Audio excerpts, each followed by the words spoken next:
আসসালামু আলাইকুম রহমতুল্লাহি ওয়া বারাকাতুহু। স্লোগানের ভেতরে আমার সালাম হারাই গেছে, আমি আরেকবার সালাম দিই। আসসালামু আলাইকুম রহমতুল্লাহি ওয়া বারাকাতুহু। আলহামদুলিল্লাহ, আলহামদুলিল্লাহি রাব্বিল আলামিন, সালাতু ওয়াসসালামু আলা সাইয়্যিদিল মুরসালিন ওয়া আলা আলিহি ওয়া সাহাবিহি আজমাইন। বাংলাদেশ জামাত ইসলামী ঢাকা মহানগরী দক্ষিণের উদ্যোগে আয়োজিত মহানগর উত্তর এবং দক্ষিণের উদ্যোগে আয়োজিত আজকের এই বিক্ষোভ মিছিল পূর্ব সমাবেশের সংগ্রামী সভাপতি, ঢাকা মহানগরী দক্ষিণের সংগ্রামী নায়েবে আমির, কেন্দ্রীয় গণপরিষদ সদস্য ডক্টর অ্যাডভোকেট মোহাম্মদ হেলাল উদ্দিন, সংগ্রামী উপস্থিত জামাত নেতৃবৃন্দ, আমার প্রিয় উপস্থিত দেশবাসী ভাইরা, আমাদের এই সংক্ষিপ্ত সমাবেশ শেষে মিছিল হবে ইনশাআল্লাহ। মিছিল অত্যন্ত সুশৃঙ্খল, শান্তিপূর্ণ ভাবেই আমরা মিছিল ইনশাআল্লাহ শেষ করব। যারা আমরা উপস্থিত হয়েছি, সামনে পিছনে সুশৃঙ্খল ভাবে জামাত ইসলামীর শৃঙ্খলা এবং ঐতিহ্য মেনে আমরা যেন মিছিলে সকলেই শরীক থাকি, সেই আহ্বান জানিয়ে দুটি কথা আমি বলতে চাই। ত্রয়োদশ জাতীয় সংসদ নির্বাচন দৃশ্যত সারাদিন ভোটাররা উৎসব মুখর পরিবেশেই তারা ভোট কেন্দ্রে গিয়েছেন এবং ভোট দেওয়ার চেষ্টা করেছেন। সেটার জন্য আমরা ধন্যবাদ জানিয়েছি নির্বাচন কমিশন এবং তৎকালীন অন্তর্বর্তীকালীন সরকারকে। কিন্তু দুঃখ, বেদনা এবং রহস্যের জন্ম দিয়েছে ভোট গ্রহণ পর্ব শেষ হওয়ার পর, যখন ভোট গণনা, রেজাল্ট শিট তৈরি করা, ফলাফল ঘোষণা, প্রতিটি পর্বে পর্বে ইলেকশনের ইঞ্জিনিয়ারিং করা হয়েছে। অতীতের নির্বাচনের চেয়ে এবারের নির্বাচনের ইঞ্জিনিয়ারিং এবং কারচুপির ধরনটাই ছিল একদম আলাদা। ওনারা ভেবেছিলেন জনগণ, ভোটাররা হয়তো বুঝতে পারবে না, ভোটাররা তো ভোট কেন্দ্রে গেল, ভোট তো দিল, কিন্তু কামটা কখন সারা যায়, দক্ষ ইঞ্জিনিয়াররা সেই ইঞ্জিনিয়ারিংটা ঠিক মতোই করেছে। তা না হলে এর কি জবাব আছে যে রাত 9:30 10টা পর্যন্ত সারা দেশ থেকে ফলাফল আসতে থাকলো, 11 দলীয় অকুল বিজয় খবর যখন আসতে থাকলো, মানুষ জন আকাঙ্ক্ষা হিসেবে অপেক্ষা করছিল সংখ্যাগরিষ্ঠ আসনে 11 দলীয় ঐক্য জামাত ইসলামী বিজয়ী বন্ধ করে দেওয়া। বন্ধ করা হলো কেন? দীর্ঘ সময় বন্ধ করে দিয়ে এর মাঝখানে কি ইঞ্জিনিয়ারিং, কি হচ্ছে তৈরি করা হয়েছে, আর জামাত ইসলামী 11 দলীয় ঐক্যের বিজয়, সব অল্প অল্প ভোটের ব্যবধানে তাদেরকে পরাজিত দেখানো হতে লাগলো। এটা বড় ইঞ্জিনিয়ারিং। সাংবাদিকরা প্রশ্ন করেছিলেন আমাদের আমিরে জামাত, আজকে জাতীয় সংসদের বিরোধী দলীয় নেতা ডক্টর শফিকুর রহমান এমপির কাছে, যে আপনারা যে ইলেকশন ইঞ্জিনিয়ারিং এর কথা বলেন, কারা ইঞ্জিনিয়ারিং করেছিল? আমিরে জামাত জবাব দিয়েছিলেন বিদেশি সাংবাদিককে, সরাসরি প্রমাণ ছাড়া তো তার জবাব দেওয়া কঠিন। তবে অতীতে দেখা যায় যারা এই অপরাধ করে, যারা কারচুপি ইঞ্জিনিয়ারিং এ জড়িত থাকে, কোনো না কোনো ভাবে, ওই যে আমি কলা খাইনি একটা গল্প আছে না, তাদের মুখ থেকেই একসময় বেরিয়ে যাবে। এই যে আমিরে জামাত কিছুদিন আগে বলেছেন, শুনেছেন আপনারা? আলহামদুলিল্লাহ, একজন রাজসাক্ষীর বক্তব্যে সোশ্যাল মিডিয়াতে এসে গেছে। জামাত ইসলামীকে শুধু দায়ী করলে হবে না, রিজওয়ানা হাসান, সম্মানের সাথে আপনাকে বলতে চাই, আপনি সাবেক অন্তর্বর্তীকালীন সরকারের উপদেষ্টা ছিলেন, আপনি আপনার বক্তব্যের অডিওটা, ভিডিওটা আপনি বারবার দেখুন। আপনি কি বলেছেন? আপনি তার প্রতিবাদ এবং চারিদিকে যখন বিক্ষুব্ধ সমালোচনা, অভিযোগ, তদন্তের দাবি উঠল, আপনি সেটাকে ব্যাখ্যা দিতে চেষ্টা করেছেন সোশ্যাল মিডিয়াতে, যে না, আমি এটা কোনো রাজনৈতিক দলকে মিন করিনি, আমি উগ্রবাদদেরকে মিন করেছি। আপনার কথাই আপনি আবার ধরা পড়ে যাচ্ছেন। আপনি আবার সাংবাদিকের প্রশ্নের জবাবে, প্রশ্ন করা হচ্ছে নারী অধিকার, নারীর ক্ষমতা, নারীর মর্যাদার প্রশ্নে যখন আপনি উত্তর দিচ্ছেন, সাংবাদিক বলছে তাদের একটা, what do you mean by this type of comment? বিরোধী দল তো আর উগ্রবাদীদের মধ্যে নাই, কি বলেন? কোন উগ্রবাদী চরমপন্থীরা পার্লামেন্টে নাই। যারা রাজনৈতিক দল হিসেবে নির্বাচনে অংশ নিয়েছে সকলেই নির্বাচন কমিশনের নিবন্ধিত রাজনৈতিক দল। ইসলাম কোন উগ্রবাদ, কোন চরমপন্থাকে সমর্থন করে না।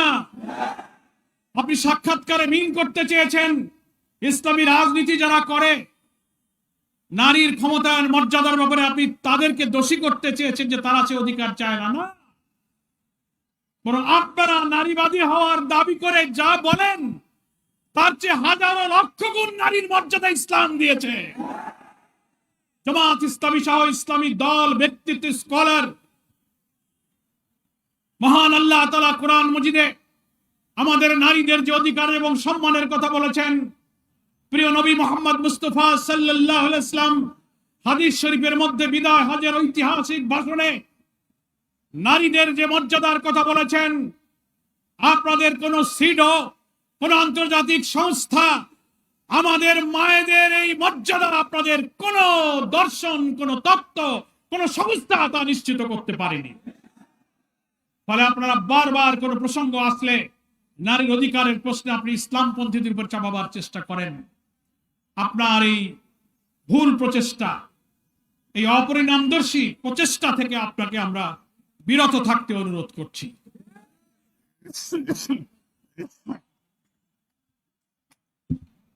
যতই আপনি ব্যাখ্যা দিয়ে বোঝানোর চেষ্টা করেন আমি কোন দলকে মিন করিনি, তো জাতীয় সংসদে বিরোধী দল তো একটা দল। আপনি নাম হয়তো জামাত ইসলামী বলেননি, কিন্তু অপোজিশন কারা? তারা জামাত ইসলামী। আমি আবারও আপনাকে ভিডিওটা দেখতে বলবো, অডিওটা। আপনি বলছেন তারা যদি বিরোধী দলে থাকেও তাদেরকে আমরা মেইন স্ট্রিমে আসতে দেয়নি। অর্থাৎ আপনি মেইন স্ট্রিম বলতে পার্লামেন্টের নির্বাচনে মেজরিটি সিটে জিতে আসতে দেন নাই। That is called election engineering. ফলে এইখান থেকে, এই কথা থেকে জনগণের বিশ্বাস করার সুযোগ আছে যে আপনি হচ্ছেন সেই ইঞ্জিনিয়ারিং এর একজন আত্মস্বীকৃত রাজসাক্ষী। এখন আপনাকেই এটা প্রমাণ করতে হবে যে বিরোধী দল বলতে আপনি কাকে মিন করেছেন। পার্লামেন্টে কি জামাত ইসলামী ছাড়া আর কোনো বিরোধী দল আছে? আপনি বারবার বলছেন আমি কোনো দলকে মিন করিনি। আবার আপনি আজকে দেখলাম এই কথা ব্যাখ্যা দিতে গিয়ে, নিজেকে ডিফেন্স দিতে গিয়ে আপনি আনন্দবাজারের সঙ্গে একটা সাক্ষাৎকারে আপনি বলে ফেললেন, এই কথাটা কেন বলতে গেলেন যে আমি যদি কোনো মবের শিকার হই তাহলে জামাত শিবিরকেই দায়ী থাকতে হবে। C C C C C. আপনি হয়তো কেন আপনি জামাত শিবিরকে দায়ী থাকতে হবে, এই কথাটাকে আমি মনে করি একটা উস্কানিমূলক কথা। আপনার এই উস্কানিমূলক কথা বলার তো কোনো প্রয়োজন ছিল না। জামাত ইসলামী তো কোনো মবকে বিশ্বাস করে না। জামাত ইসলামী কোনো মবের রাজনীতি করে না। জামাত ইসলামী নিয়মতান্ত্রিক, গঠনতান্ত্রিক, ওয়েল ডিসিপ্লিন, ওয়েল অর্গানাইজড একটা সংগঠন। আমাদের শত্রুরাও বলে জামাত ইসলামীর শৃঙ্খলা, আনুগত্য, নিয়মতান্ত্রিকতা, তারা এটার প্রশংসা করে। আপনিও একজন সাবেক উপদেষ্টা হিসাবে জামাত ইসলামী নেতৃবৃন্দের আচরণ, কর্মসূচির সঙ্গে আপনি পরিচিত। আপনি কেন হয়তো কোনো কিছুই তো ঘটেনি, সিম্পল আমরা আপনার এই বক্তব্যের একটা জুডিশিয়াল ইনকোয়ারি দাবি করেছি। তা আমরা তো দাবি করতেই পারি। এত বড় একটা ইঞ্জিনিয়ারিং হলো আর আপনি বললেন যে আমরা এই মেইন স্ট্রিমে আসতে দেয়নি।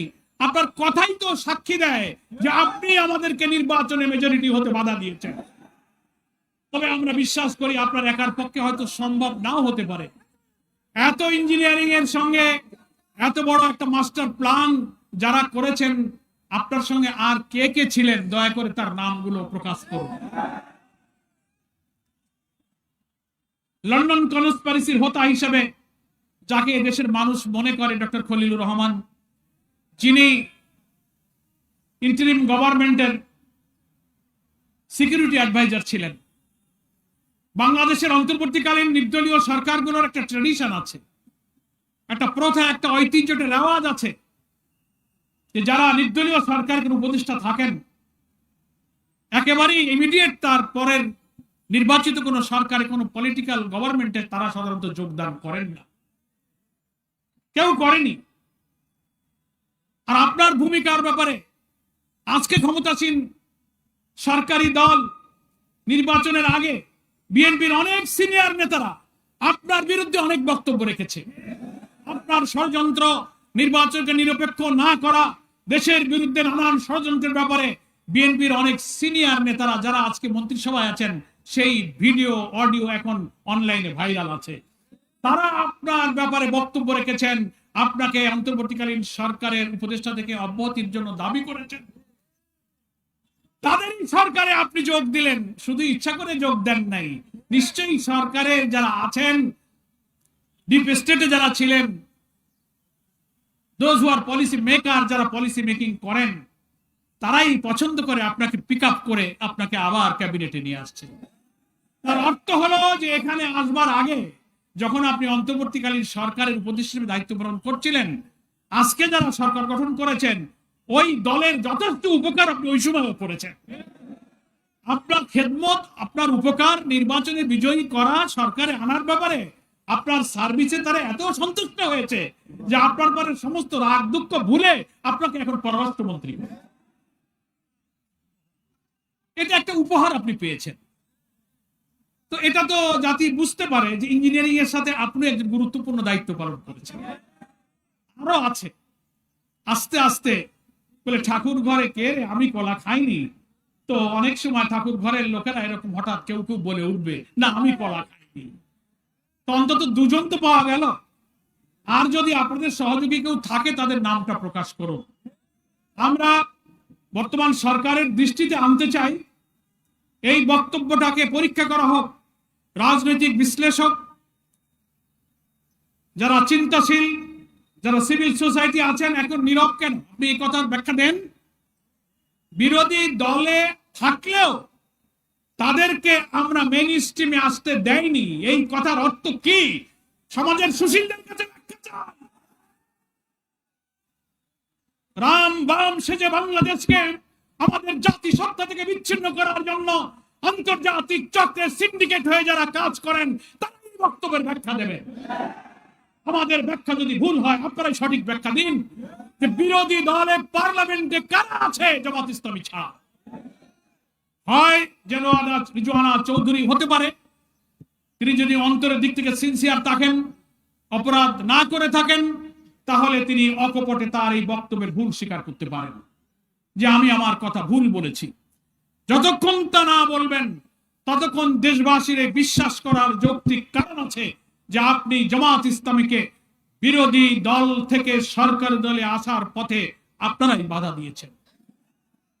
জনগণ মনে করেছিল সংখ্যাগরিষ্ঠ আসনে জামাত ইসলামী 11 দল জিতবে, 168-70-এর উপরে আমরা আসন পাবো।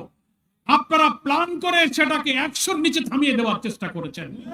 রাত 10টার পরে কেন সম্প্রচার আপনি বন্ধ করলেন? ভোট গণনায় মেকানিজম করা হয়েছে, 100-200 ব্যালটের বান্ডিল করা হয়েছে, দাড়িপাল্লার বান্ডিলের ভিতরে উপরে ধানের শীষের বান্ডিল দিয়ে 200 ধরে গুনে দেয়া। রেজাল্ট শিটে টেম্পারিং করা হয়েছে, কাটাছেড়া করা হয়েছে।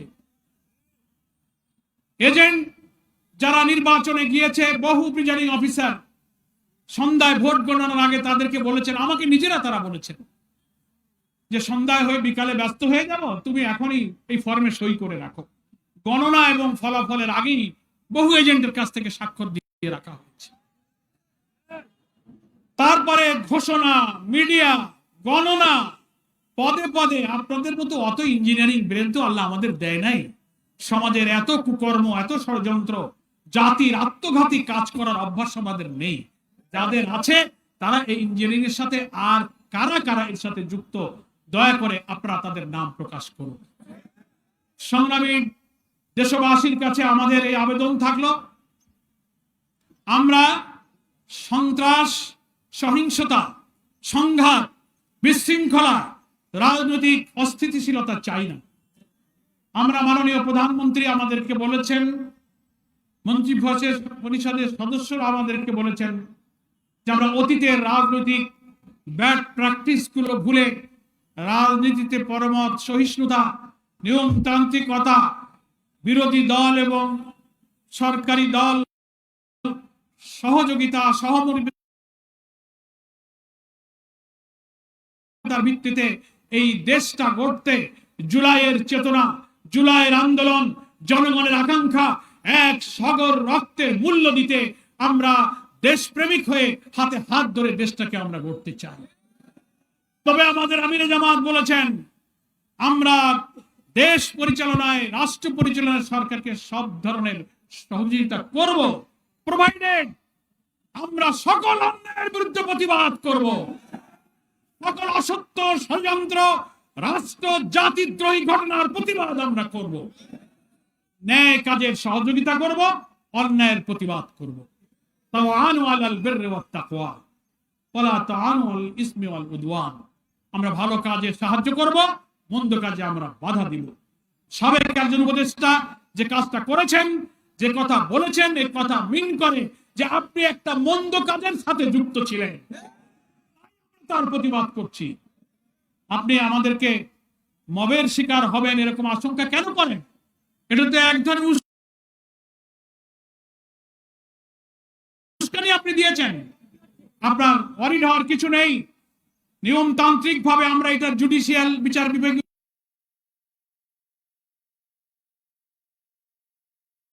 অনুরোধ থাকবে, জামাত ইসলামীর একটি সুশৃঙ্খল নিয়মতান্ত্রিক রাজনীতিতে বিশ্বাসী। কোন হটকারী, বিশৃঙ্খলা, অস্থিতিশীলতা আমরা কখনো পছন্দ করি না। আমাদের সব কর্মসূচি প্রকাশ্যে হয়। সমাজের যারা উগ্রবাদ, চরমপন্থা, হটকারিতা, অসৎ উদ্দেশ্যে স্বার্থান্বেষী কিছু মহল অনেক সময় অনেক ঘটনা ঘটিয়ে সব দোষ ইসলামপন্থীদের উপর চাপাবার চেষ্টা করে। সেজন্য আমি সকল গভর্নমেন্টের ইন্টেলিজেন্স এজেন্সিগুলোকে সজাগ থাকতে বলবো। জামাত ইসলামী নিয়মতান্ত্রিক বক্তব্য প্রতিবাদের বাইরে যাবে না। সরকার এবং ডক্টর রেজওয়ানা হাসান, যারা আপনারা এই ধরনের বাইরের কোন মিডিয়াতে বা আনন্দবাজারে সব সাক্ষাৎকার দিচ্ছেন, আমরা এই ধরনের বক্তব্যকে কিছুটা উস্কানিমূলক বক্তব্য মনে করি। এটা এখনই সমীচীন নয়। আমরা তো আপনার বক্তব্যের একটা জুডিশিয়াল ইনকোয়ারি দাবি করেছি মাত্র। আপনি চট করে মবের দিকে, জামাত শিবিরকে দায়ী করা হবে, এই সব দিকে এতদূর এগিয়ে গেলেন কেন? মাথাটা একটু ঠান্ডা রাখুন। আমাদের মাথা ঠান্ডা আছে, কিন্তু আমরা অন্যায় ক্ষেত্রে প্রতিবাদ না করে পারি না। এই জন্য আমি জনতাকে বলবো, বাংলাদেশ অনেক রক্তের বিনিময়ে হত্যা, সন্ত্রাস, মবের রাজনীতি, চাঁদাবাজি, খুন, মস্তানি থেকে মুক্ত হয়ে একটি ইনসাফপূর্ণ, বৈষম্যহীন, মানবিক বাংলাদেশ গড়ার দিকে আমরা এগিয়ে যাচ্ছি। এত ইলেকশনে ইঞ্জিনিয়ারিং জোর করে হারিয়ে দেওয়ার অনেক কষ্ট বুকে নিয়ে আমরা নির্বাচনের ফলাফলকে মেনে নিয়েছি। কেন? আমরা দেশ পরিচালনায় জনগণের আকাঙ্ক্ষাকে পূরণ করতে চাই। জনগণকে আমরা সাথে থাকতে বলবো। সরকারের অভ্যন্তরে হোক, সাবেক উপদেষ্টাদের মধ্যে হোক, যারা ইঞ্জিনিয়ারিং এর সাথে যুক্ত থেকেছেন, যারা বিশেষ কোনো দলকে ক্ষমতায় আনবার জন্য অন্তর্বর্তীকালীন সরকারের ভিতরে থেকেও চেষ্টা করেছেন, বুকে হাত দিয়ে আল্লাহকে সাক্ষী রেখে আত্মবিচার করুন। আপনি বিবেকের দংশনে নিশ্চয়ই দংশিত হবেন। ওই সময় আপনি চেষ্টা করেছেন বলেই তার পুরস্কার হিসেবে আজকে আপনি পররাষ্ট্রমন্ত্রীর পদটা পেয়েছেন। বাংলাদেশের non political government, interim government যারা ইতিপূর্বে ছিলেন, এই ট্র্যাডিশন, এই প্রথা আমাদের কখনো ছিল না। আপনি চট করে মেয়াদ শেষের অব্যবহিত পরেই আপনি মন্ত্রিত্বের পুরস্কার গ্রহণ করলেন, আর সরকারের মধ্যে থাকা লোকেরা আপনাকে পুরস্কার প্রদানও করল। এই মহব্বত, এই ভালোবাসা, এই প্রেমের মধ্যে নিশ্চয়ই কোনো রহস্য আছে। এই যে উভয় পক্ষের প্রেম এমনি এমনি হয় নাই। ক্ষমতায় আনার জন্য আপনি যথেষ্ট সার্ভিস দিয়েছেন, তার একটা কৃতজ্ঞতা তো করতে হয়। নুন খাইলে তো গুণ গাইতে হয়। আপনাকে এই পররাষ্ট্রমন্ত্রী পদটা উপহার দেওয়া হয়েছে। ফলে আপনারা বেজার হওয়ার কিছু নাই। আমরা সত্য কথাই বলছি। কেন আপনি বেজার হবেন? আপনাদের জন্য আমাদের মায়া লাগে, দয়া লাগে, দোয়াও করি যে আপনারা সুস্থ থাকেন, দেশ জাতির জন্য কল্যাণকর কিছু করেন। জামাত ইসলামের প্রতি কোনো অপবাদ দেবেন না, ভুল ধারণা করবেন না, অহেতুক আশঙ্কা করবেন না।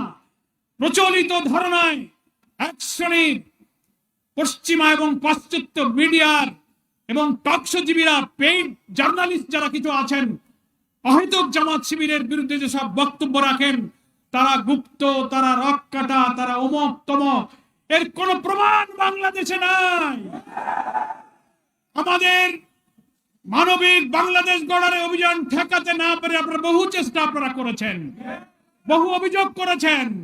5টি পাবলিক বিশ্ববিদ্যালয়ের ছাত্রদের নির্বাচনেও তাদেরকেও আপনারা গুপ্ত আর রক্ষাটা বলে ঠেকাবার চেষ্টা করেছেন।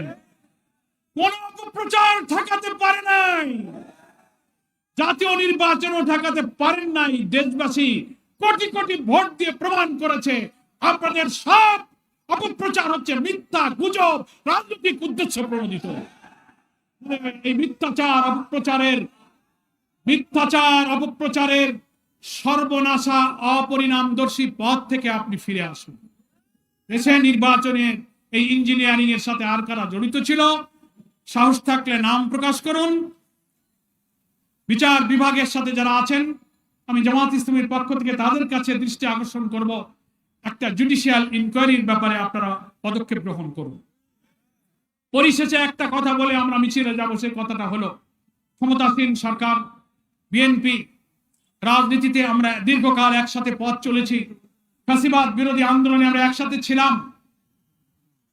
জুলাইয়ের যে চেতনা, গণতন্ত্রের যে চেতনা, একটা নির্বাচিত সরকারের কাজই হলো আপনি জনপ্রতিনিধি যারা নির্বাচিত তাদেরকে দিয়ে আপনি দেশ চালাবেন। শুরু থেকেই আপনি কিন্তু সেই গণতন্ত্রের পথে হাঁটতে পারলেন না। কর্তৃত্ববাদী সরকার বিরুদ্ধে যেসব কারণে আমরা আন্দোলন করেছি, আপনি নির্বাচিত হয়ে 6টি city corporation according to our constitution, এখানে আপনি নির্বাচিত প্রতিনিধিদের কাজ করবেন। তো প্রশাসক তো আগেই ছিল, এমন না যে ওটা শূন্য ছিল। তো প্রশাসক থাকার পরে আপনি আরেকটা দলীয় লোক কেন নিয়োগ করলেন? আপনি নির্বাচন দিয়ে দিতে পারতেন। এটাই ডেমোক্রেসি ছিল, এটাই জুলাইয়ের চেতনা ছিল। এরপরে একের পর এক রদ বদল, এটা সেটা। 12 তারিখে পার্লামেন্টের সেশন শুরু হবে, এখন অধিবেশন হয়ে পারলো না। ট্রেজারি বেঞ্চ এবং অপোজিশনের সাথে কোনো ইন্টারাকশন হলো না, কোনো বৈঠক হলো না। সংসদ অধিবেশন শুরুর আগে সব জায়গায় পরিবর্তন, রদ বদল, দলীয় লোক সেট করার এই প্রবণতা তো আমাদেরকে অতীতের কর্তৃত্ববাদী সরকারের কথাই মনে করিয়ে দিচ্ছে। একটু সংযত হন। 5ই আগস্ট কিন্তু আমাদের অনেক শিক্ষা দিয়ে গেছে। সংখ্যাগরিষ্ঠতা, ক্ষমতার দাম্ভিকতা, অহংকার, কর্তৃত্ববাদী মনোভাবের কি পরিণতি হয় 5ই আগস্ট সকলকে শিক্ষা দিয়ে গেছে। এই জন্য ব্যস্ত হওয়ার দরকার নেই। নির্বাচিত সরকার, নির্বাচিত প্রতিনিধিরাই দেশ চালাবে। প্রশাসনিক পরিবর্তন আপনি করতেই পারেন, কিন্তু একটা সরকার গঠন হয়েছে, পার্লামেন্টের সেশনে আসেন। জুলাই সনদকে আপনি এড়িয়ে যাচ্ছেন, যে জুলাই সনদে বিএনপি সহ আমরা সবাই স্বাক্ষর করেছি। জুলাই চার্টারের দক্ষিণ প্লাজা যে স্বাক্ষরটা করা হয়েছে, ওই সনদে খুলে দেখবেন স্বাক্ষর করেছেন এবং আমরা যে অঙ্গীকার করেছি 1, 2, 3 করে যে পয়েন্টগুলো আছে, তার 2 এবং 3 নম্বর পয়েন্টে পরিষ্কার বলা আছে আমরা স্বাক্ষরকারী দলগুলো জুলাই সনদে ঐক্যমত হওয়া সংস্কারের সব প্রস্তাবগুলো আমরা বাস্তবায়নের জন্য অঙ্গীকার করলাম। সংবিধান সংস্কার আদেশ হয়েছে, সেই অনুযায়ী গণভোটে কোটি কোটি মানুষ ভোট দিয়ে হাকে জয়যুক্ত করেছে। আপনি সেই গণভোটকে উপেক্ষা করার জন্য কৌশলের আশ্রয় নিয়ে আদালতে রিট করে আপনি আদালতের গানে বন্দুক রেখে জনগণের রায়কে আপনি ফায়ার করার চেষ্টা করছেন। সেই পথে চলে গেছে। এখন আপনি পার্লামেন্টে এসে বলবেন ব্যাপারটা সাবজুডিস, তাই এখন আর আলোচনা হবে না, জুলাই সনদকে আপনি ঝুলিয়ে দেবেন। এসব নাটক তো আমরা বুঝি। অথচ জুলাই সনদে 48টি সাংবিধানিক গুরুত্বপূর্ণ বিষয় আমরা পরিবর্তন করেছি। আপনার নট অফ ডিসেন্ট আছে, কিন্তু গণভোটে যখন অনুমতি হয়ে গেছে, সেটা আপনার উচিত ছিল সংবিধান সংস্কার পরিষদের শপথ নিয়ে আপনি সেটা অনুমোদন করবেন, পার্লামেন্টে আসবেন। আপনি বললেন যে না, সংবিধানে এই শপথ নাই। মানে যার জন্য যেটুক কাজে লাগে সংবিধানে সেইটুক তার কাছে ভালো। সংবিধানে শপথ নাই, সংবিধানে কি নির্বাচনটা ছিল? সংবিধানে অন্তর্বর্তীকালীন সরকার ছিল? আপনি কেন এই অন্তর্বর্তীকালীন নির্বাচন সংবিধানেই যদি না থাকে, তা যদি না করেন, তো আপনার গণভোট যদি বাতিল করতে রিট করেন, তাহলে তো পার্লামেন্টের তো একই দশা হয়। এইসব কথা বলে একটা জগাখিচুড়ি করার দরকার নাই। আপনারা সংবিধান সংস্কার পরিষদে শপথ নেন, জুলাই সনদকে বাস্তবায়ন করুন। সারা দুনিয়া দেখেছে জুলাই সনদের স্বাক্ষরকারী দলগুলো, এবং সেখানে অঙ্গীকারনামার 3 নম্বর পয়েন্টেই সম্ভবত আছে যে এর বিরুদ্ধে, জুলাই সনদের বিরুদ্ধে আদালতে কোনো অভিযোগ উত্থাপন করা যাবে না, সেটাও ওখানে বলা আছে। অথচ আপনারা পরোক্ষভাবে আদালতকে এবং একটা পার্টিকে লাগিয়ে দিয়ে আপনারা সেই খেলা খেলে আপনারা এই জুলাই সনদটাকে ঝুলিয়ে দিতে চাচ্ছেন। জুডিশিয়ারির উপরে রাষ্ট্র এবং সরকারের এই নিয়ন্ত্রণ, এটা আগেও দেখেছি, সেই জায়গা থেকে সরার জন্যই তো আমরা এত সংস্কার করেছি। জুডিশিয়ারিকে করেছি, কনস্টিটিউশনে করেছি, সিভিল অ্যাডমিনিস্ট্রেশনে করেছি, পুলিশ অ্যাডমিনিস্ট্রেশনে করেছি। সেগুলো এখন আপনারা এড়িয়ে গিয়ে আপনারা মনে হয় পার্লামেন্টে গিয়ে যা ইচ্ছা তাই সংখ্যাগরিষ্ঠতার জোরে করতে চান। তা যদি করতে চান, সেটা